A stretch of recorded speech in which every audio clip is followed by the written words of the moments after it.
பொதுவா இப்போது ஒரு கேள்வி இருக்கு. இந்த பரிகாரங்கள் தேவையா? பரிகாரங்கள் எப்படி செய்வது? அதன் வழியாக என்ன நன்மைகள் கிடைக்கும் என்றெல்லாம் ஒரு கேள்வி இருந்து கொண்டிருக்கிறது. முதலில் ஒரு சரியான தகவலை நீங்க தெரிஞ்சுக்கணும்.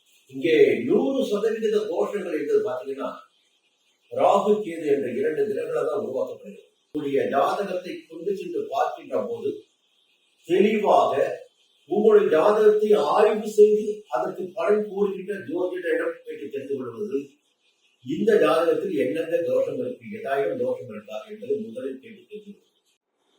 ஒரே தேசம் ஆன்மீகம் நேயர்களை உங்களை வணங்குகிறேன், வாழ்த்துகிறேன். இந்த பகுதியில் உங்களை சந்திப்பதில் மிக மகிழ்ச்சி அடைகிறேன். பொதுவா ஜோதிடம் குறித்த தகவல்கள் ஆன்மீகத்தில் தான் வரும். இந்த ஒரே தேசம் யூடியூப் சேனல், ஆன்மீக சேனல் உங்களுக்கு பல்வேறு ஜோதிட தகவல்களை, அதில் உள்ள சூட்சுமங்களை விளக்கக்கூடியதாக இருக்கும் என்று நம்புகிறேன். பொதுவாக இப்போது ஒரு கேள்வி இருக்கு. இந்த பரிகாரங்கள் தேவையா? பரிகாரங்கள் எப்படி செய்வது? அதன் வழியாக என்ன நன்மைகள் கிடைக்கும் என்றெல்லாம் ஒரு கேள்வி இருந்து கொண்டிருக்கிறது. முதலில் ஒரு சரியான தகவலை நீங்க தெரிஞ்சுக்கணும். உங்களுடைய ஜாதகத்தை திறமையான ஜோதிடர்கள் கொண்டு காட்டுகின்ற போது உங்களுடைய ஜாதகத்தில் மறைந்திருக்கின்ற அம்சங்கள் எல்லாவற்றையும் உங்களால் தெரிந்து கொள்ள முடியும். ஏதோ மேலோட்டமாக பார்த்தோம், இன்னைக்கு குருபாரம் வந்துச்சு, சனிபாரம் வந்தது, இல்லை இந்த திசாபுத்தி நடந்துட்டு இருக்கு, அப்படி என்று சொல்வது மட்டுமே ஜோதிடம் அல்ல. ஒரு ஜாதகம் என்பது ஒரு மனிதனுடைய தலையெழுத்துக்கு ஒப்பானது. ஒரு உடல் நோய்க்கு ஆளாகி இருக்கின்ற ஒரு மனிதன் மருத்துவரிடம் சென்று அவருடைய உடலை ஸ்கேன் செய்து பார்க்கின்ற போது நோய்கள் தெரிவது போல ஒரு மனிதனுடைய வாழ்க்கையை, அவருடைய பிறந்த ஜாதகத்தை, துல்லியமாக கணிக்கப்பட்ட நேரத்துடைய ஜாதகத்தை வைத்து அந்த மனிதனுடைய வாழ்க்கை இப்படித்தான் இருக்கும், எதிர்காலம் இப்படி இருக்கும், நிகழ்காலம் இப்படி இருக்கும், இந்த வாழ்க்கையில் இப்படியெல்லாம் சங்கடங்கள் ஏற்படுவதற்கு வாய்ப்புகள் இருக்கிறது என்பதை நம்மால் தெரிந்து கொள்ள முடியும். இந்த இடத்துல ஒரு கேள்வி உங்களுக்கு இருக்கும். எல்லாருமே சொல்றாங்க, ஒரே நேரத்தில் 1000 பேர் பிறக்கிறோம், ஏன் நமக்கு எல்லோருக்கும் ஒரே மாதிரியான பலன்கள் கிடைப்பதில்லை? உங்களுடைய கையில் இருக்கின்ற ஜாதக நோட்டில் எடுத்து பார்க்கின்ற போது ஒரு தெளிவு உங்களுக்கு பிறக்கும். ஏன்னா பூர்வ புண்ணியம் தான் ஃபர்ஸ்ட் பேசப்படுகிறது. அப்போ கடந்த பிறவி மிச்ச சொச்சங்களாகத்தான் இந்த பிறவி நமக்கு அமைகிறது. இந்த பிறவியில் நாம் செய்கின்ற ஒவ்வொரு செயலுக்கும் கடந்த பிறவியில் செய்த கர்ம வினைகளுக்கு ஏற்பத்தான் நமக்கு பலன்கள் கிடைத்துக் கொண்டிருக்கிறது. ஒருவருக்கு பார்த்தீங்கன்னா சர்வ சாதாரணமாக கிடைக்கின்ற பலன் ஒருவருக்கு கடுமையான முயற்சி செய்த பிறகுதான் கிடைக்கும். அதற்கு அவர்கள் செய்திருக்கின்ற கடந்த பிறவியில் அவர்கள் மேற்கொண்ட ஒரு புண்ணியமே காரணமாக இருந்து கொண்டிருக்கிறது. இதை எல்லாருமே புரிஞ்சுக்கணும். இதற்கு மேலாக ஒரு தகவலை சொல்றேன். என்னங்க, நாங்க தெரிஞ்சு, எங்க மனசுக்கு தெரிஞ்சு எந்த தப்பு நம்ம பண்ணலையே, எங்களுக்கு எப்படி இந்த தோஷம் வந்தது அப்படின்னு கேள்வி கேட்கிறோம். ஒரே ஒரு தகவல் தான், தோஷங்கள் என்று குறிப்பிடப்படுவது உங்களுடைய பிறந்த ஜாதகத்தில் பிறந்த நேரத்திலேயே கணக்கிடப்படுகிறது. கிரகங்கள் தான் நம்மை வழிநடத்திக் கொண்டிருக்கிறது, தெய்வங்கள் வழிநடத்தவில்லை. தெய்வம் நம்மை வழிநடத்துவதற்காக காரணத்தை வழங்கி கிரகங்களை உருவாக்கி இருக்கின்றார்கள். அவர்கள் நமக்குரிய பலன்களை வழங்கிக் கொண்டிருக்கிறார். அந்த பலன்களை நாம் அடைந்து கொண்டிருக்கிறோம். அது நம்முடைய பூர்வ புண்ணியத்திற்கு ஏற்ப பலன்களில் மாறுபாடு இருந்து கொண்டிருக்கிறது. அப்ப பிறந்த ஜாதகத்தில் பாத்தீங்கன்னா அதிலேயே சில ஜாதகங்களில் தோஷங்கள் இருப்பதை நம்மால் கண்டுபிடிக்க முடியும். அதுக்கு என்ன காரணம், எப்படி கண்டுபிடிக்கிறது? இதுதான் இப்போது ஒரு வேகமாக போய்கொண்டிருக்கிற ஒரு விஷயம். ஒரு பிரபலமான ஒரு விஐபி நீங்க பேசும்போது கூட என்ன போகணுமா, அங்க போகணுமான்னு கேட்கிறாங்க. நான் தெளிவா சொல்லுங்க, நீங்கள் போவது ஆலயத்துக்கு, பண செலவு கிடையாது. ஒரு முறை சென்று வாருங்கள், அதன் பிறகு தெளிவு தெரியும் சொல்லு. என்ன காரணம்னா, பரிகாரம் என்றாலே ஒரு பயம் மக்களிடம் இருக்கிறது. இந்த பூஜை என்றாலே ஒரு பயம் மக்களிடம் இருக்கிறது. 2 விதமான தெளிவு முதலில் உங்களுக்கு வேணும். பரிகாரம் என்பது உங்கள் வீட்டில் அமர்ந்தபடி நீங்கள் செய்து கொள்வது அல்ல. அதை மாதிரி புரிஞ்சுக்கணும். என்னன்னா, யாரால் நமக்கு ஒரு காரியம் ஆக வேண்டுமோ, வேலை நடக்க வேண்டுமோ, அவரைத்தான் நாம் நேரில் சென்று சந்திப்பதை வழி அவரை நம்முடைய வீட்டிற்கு வரவழைத்து நாம் பேச முடியாது. அதை நீங்க போல புரிஞ்சுக்கணும். அதனால எந்த கிரகத்தினால் ஒரு மனிதனுக்கு பாதிப்பு ஏற்பட்டு இருக்கிறதோ, அந்த கிரக ஸ்தலம் எதுவோ அந்த ஸ்தலத்திற்கு சென்று வழிபடுவதன் வழியாக உங்களுடைய வாழ்க்கையில் ஏற்பட்ட சங்கடங்கள், கடந்த பூர்வ புண்ணிய பலன்களில் ஏற்பட்ட நெருக்கடிகள் மாறுவதற்கு, குறைவதற்கு வாய்ப்பு. இது ஒரு பெரிய சூட்சமம். ஏன்னா ஜோதிடம் என்பது பாத்தீங்கன்னா மந்திரம் மாயெல்லாம் கிடையாது, ஒரு அறிவியல். வானில் சாஸ்திரம் தான் ஜோதிடம். கிரகங்கள் நாம் பிறக்கின்ற போது எந்த இடத்தில் சஞ்சரித்துக் கொண்டிருக்கிறார்கள், அவர்கள் அங்கே சஞ்சரிக்கின்ற போது நாம் பிறக்கின்ற நிலைப்பாட்டின் காரணமாக 12 பாவகங்களுக்குள் அவர்கள் அடைபட்டு விடுகிறார்கள். அந்த பாவகங்கள் நம்முடைய நகலத்திற்கு எந்த இடமாக இருக்கிறது, எந்த இடத்தில் எந்த கிரகம் எந்த நிலையில் சஞ்சரிக்கிறார்கள், ஆட்சியாகவா, உச்சமாகவா, பகையாகவா, நீச்சமாகவா, இப்படி ஒவ்வொரு நிலைப்பாடு இருக்கிறது.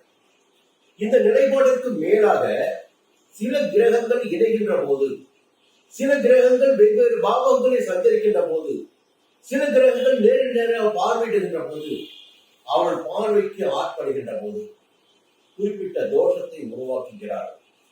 இங்கே 100% தோஷங்கள் என்பது பார்த்தீங்கன்னா ராகு கேது என்ற 2 கிரகங்களால் தான் உருவாக்கப்படுகிறது. வேறு சில தோஷங்கள் பார்த்தீங்கன்னா சந்திரன் சனியால் உருவாக்கப்படுவது குழந்தை தோஷம், குரு சனியால் ஏற்படுவது பிரம்மகத்தி தோஷம், இப்படி பித்ரு தோஷம், இப்படி நிறைய 64 தோஷங்கள் இருக்கு. இப்ப ஜாதகத்தை பார்த்த உடனே ஒரு ஜோதிடர் போய் பலன் சொல்றாரு, நல்ல நேரம் வந்து விட்டதாகவும் சொல்றாரு. ஆனா அந்த நல்ல நேரம் வந்து விட்டதாக சொல்ல பிறகும் பாத்தீங்கன்னா உங்களுடைய பலன்கள் நடைபெறுவதில்லை. அதற்கு ஒரே ஒரு காரணம் உங்கள் ஜாதகத்தில் உள்ள தோஷங்கள் மட்டும்தான் என்பதை புரிஞ்சுக்கணும். இந்த இடத்துல ஜோதிடர்களை நீங்கள் 2 விதமாக பயன்படுத்த வேண்டும். என்னன்னா, ஒரு போறீங்க, உடம்பு சரியில்லை, ஸ்கேன் பண்ணி பாக்குறீங்க, அதுல இந்த நோய் இருக்குன்னு தெரிஞ்சுக்கிறீங்க, இந்த நோய்க்கு இதுதான் வைத்தியம் என்பதை புரிஞ்சுக்கிறீங்க. அப்ப ஜோதிடரிடம் போகின்ற போது உங்களுடைய ஜாதகத்தில் இத்தகைய தோஷம் இருக்கிறது என்பதை தெரிந்து கொண்ட பிறகு அதற்குரிய ஸ்தலம் எதுவாக இருக்கிறது என்பதையும் ஜோதிடரிடமே நீங்கள் கேட்டு தெரிந்து கொள்ளலாம். நேரடியாக அந்த ஸ்தலத்திற்கு சென்று அந்த அங்குள்ள கிரகங்களை வழிபடுவதன் வழியாக உங்களுடைய பிரச்சனைகள் முடிவிற்கு வரும். நிச்சயமாக ஒரு மாற்றம் ஏற்படும். நீங்கள் ஒவ்வொருவரும் மனதில் புரிய வைக்கணும். ஏன்னா இதுதான் வாழ்க்கையில் என்னுடைய அனுபவத்திலே பார்த்தீங்கன்னா நிறைய பேரோட வாழ்க்கையில் சோதனை இருந்துச்சு. கல்யாண மேடை வரையிலும் போயிட்டு தகராறு வருது, வாழ்க்கை அமைந்த பிறகு தகராறு வருது, கிடைக்க வேண்டிய கிடைப்புகள் எதுவுமே கிடைக்காமல் போகுது, கைகிட்ட வந்து நடுவிக்கிட்ட போகுது. வாழ்க்கையில் எல்லா முயற்சிகளையும் எடுத்துக்கொண்டாலும் சரி, அந்த முயற்சிகள் எல்லாம் தோல்வியிலே முடிகின்ற ஜாதகங்கள் பல உண்டு. அப்ப தடைபடுகின்ற முயற்சிகளில் தடைபடுகின்ற நிலைப்பாடு பல இருக்கிறது. அதன் காரணமாகத்தான் அவருடைய வாழ்க்கையில் என்னதான் முயற்சி மேற்கொண்டாலும் சரிப்பு ஏற்பட்டுகிறது. இந்த நேரத்தில் உங்களுடைய ஜாதகத்தை கொண்டு சென்று பார்க்கின்ற போது தெளிவாக உங்களுடைய ஜாதகத்தை ஆய்வு செய்து அதற்கு பலன் கூறுகின்ற ஜோதிடரிடம் கேட்டு தெரிந்து கொள்வது, இந்த ஜாதகத்தில் என்னென்ன தோஷம் இருக்கு, ஏதாயிரம் தோஷம் இருக்கா என்பதை முதலில் கேட்டு தெரிந்து கொள்வது. 2 விஷயம் ஜாதகத்தில் இருக்கணும், யோகமும் இருக்கும், இன்னொரு தோஷமும் இருக்கும். இந்த தோஷங்களில் பரிகார தோஷமும் இருக்கு, பரிகாரம் இல்லாத பரிகாரம் செய்ய வேண்டிய தோஷங்களும் இருக்கு.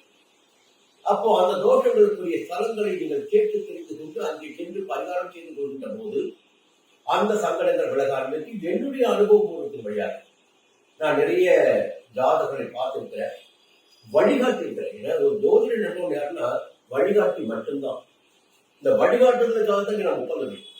அப்ப இந்த வழிகாட்டுதலை நீங்கள் ஏற்றுக்கொண்டு சென்று உங்களுடைய ஸ்தலங்களுக்கு சென்று அதற்குரிய பரிகாரங்களை செய்து கொள்கின்ற போது உங்கள் வாழ்க்கையில் ஒரு மாற்றம் ஏற்படும். அது குடும்ப வாழ்க்கையாகட்டும், புத்திர பாக்கியமாகட்டும், வேலை வாய்ப்பாகட்டும், அரசியல் பதவியாகட்டும், எல்லாவற்றுக்கும் மேலாக ஒரே ஒரு தகவல் நன்மையாக மட்டுமே பேசிக் கொண்டிருக்க கூடாது.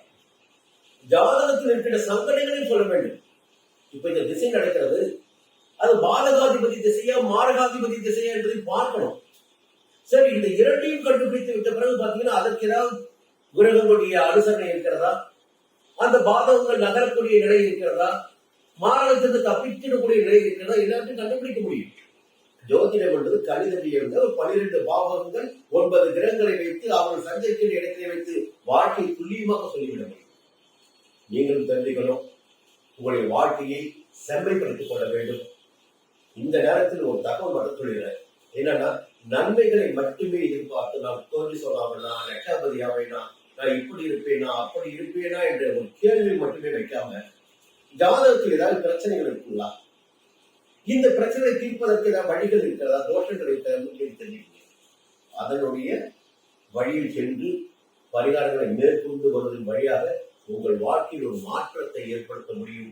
தொடர்ந்து இந்த கருத்தின் வழியாக உங்களை நான் சந்திப்பில், என்னுடைய சந்திப்பில் ஒவ்வொரு தகவல்களும் உங்களுக்கு வாழ்க்கைக்கு பயனுள்ளதாக இருக்கும்.